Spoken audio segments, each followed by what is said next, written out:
This is the Amplified, and this is Exodus 32. These are the notes. So the first note is, come, make us a God who will go before us. That is, this is what the note is about. It's about, come, make us a God who will go before us. As for this Moses, etc., etc. The note says, Elohim, Elohim, in the Hebrew, a plural Hebrew form used most often to refer to the true God. This is regarding come make us a God. Okay. It can also mean, quote, gods, unquote, with a lowercase g. The true God was with an uppercase g. Okay, so it can also mean, quote, gods, unquote, with a lowercase g, which is an option here. But the account of the golden calf incident implies that the people wanted a single idol. Assuming that they had just one idol in mind, it may be that the Israelites were demanding an idol representing capital G, lowercase o, lowercase d, in parentheses, Elohim, out of parentheses, himself, God himself. Okay, and so let's see. The next note is regarding, and fashioned it with an engraving tool and made it into a molten calf.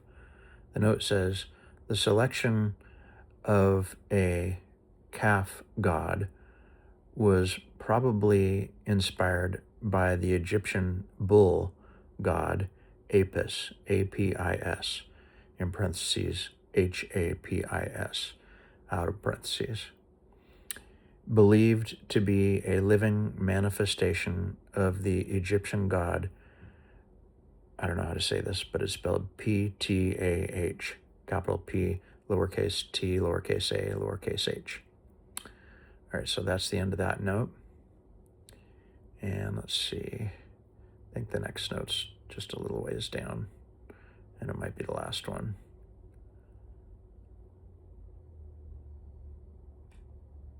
All right, yeah, so this is the last note, and it's regarding, behold, my angel shall go before you. The note says, quote, angel, unquote, with a capital A, has been capitalized here in the Amplified to reflect the likelihood that it is God, capital G, appearing in a visible form. Okay, so that's it, and let's see, the Exodus 32 and the Amplified now, and here it goes. Now when the people saw that Moses delayed coming down from the mountain, they gathered together before Aaron and said to him, come, make us a God who will go before us. As for this Moses, the man who brought us up from the land of Egypt, we do not know what has become of him. So Aaron replied to them, take off the gold rings that are in the ears of your wives, your sons and daughters, and bring them to me. So all the people took off the gold rings that were in their ears and brought them to Aaron. And he took the gold from their hands and fashioned it with an engraving tool and made it into a molten calf. And they said, this is your God, O Israel, who brought you up from the land of Egypt. Now when Aaron saw the molten calf, he built an altar before it. And Aaron made a proclamation and said, tomorrow shall be a feast to the Lord. So they got up early the next day and offered burnt offerings and brought peace offerings.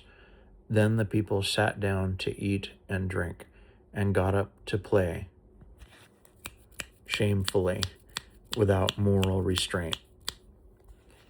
Then the Lord said to Moses, "Go down at once, for your people, whom you brought up from the land of Egypt, have corrupted themselves. They have quickly turned aside from the way which I commanded them.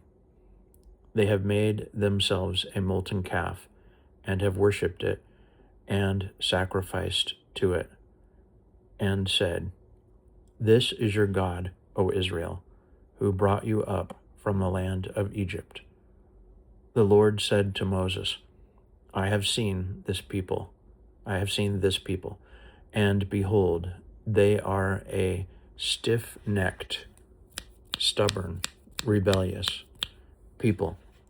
Now therefore, let me alone and do not interfere, so that my anger may burn against them, and that I may destroy them. And I will make of you, your descendants, a great nation." But Moses appeased and entreated the Lord his God, and said, "Lord, why does your anger burn against your people, whom you have brought out of the land of Egypt with great power and a mighty hand?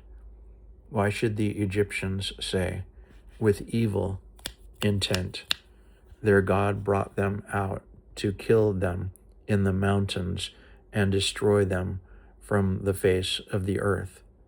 Turn away from your burning anger and change your mind about harming your people.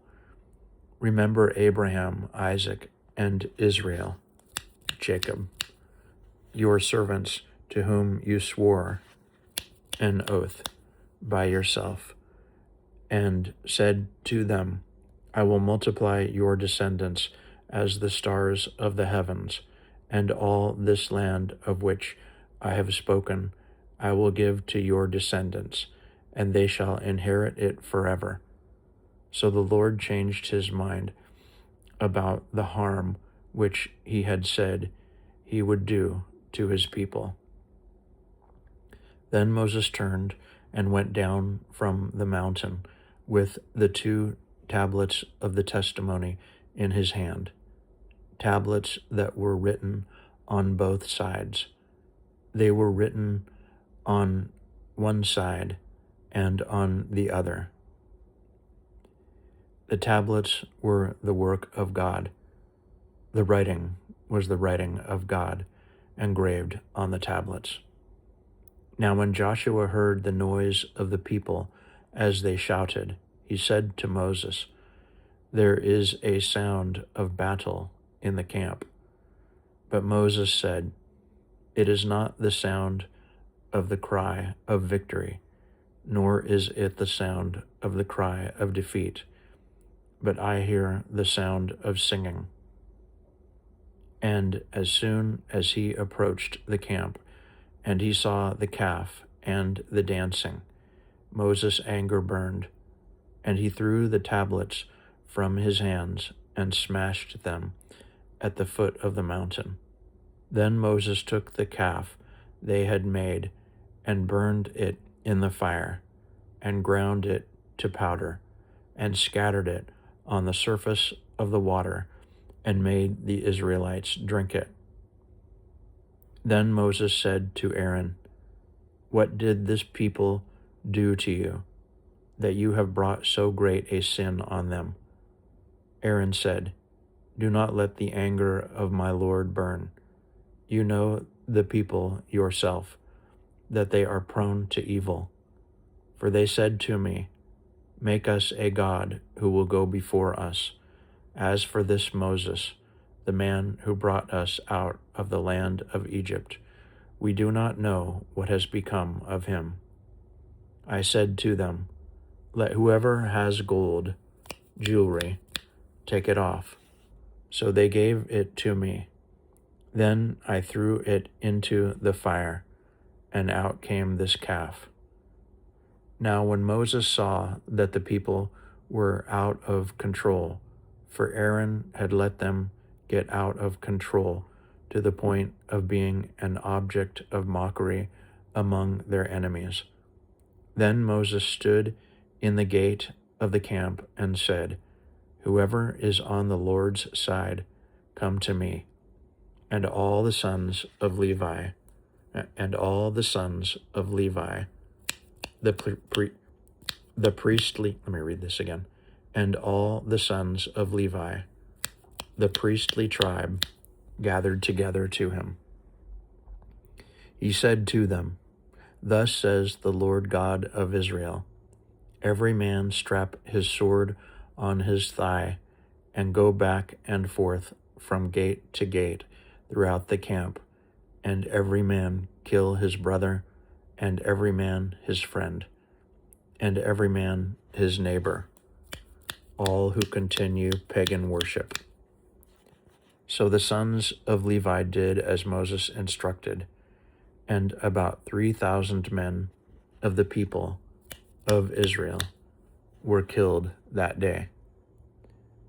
Then Moses said to the Levites, "Dedicate yourselves today to the Lord, for each man has been against his own son and his own brother in his attempt to escape execution, so that he may restore and bestow his blessing on you this day."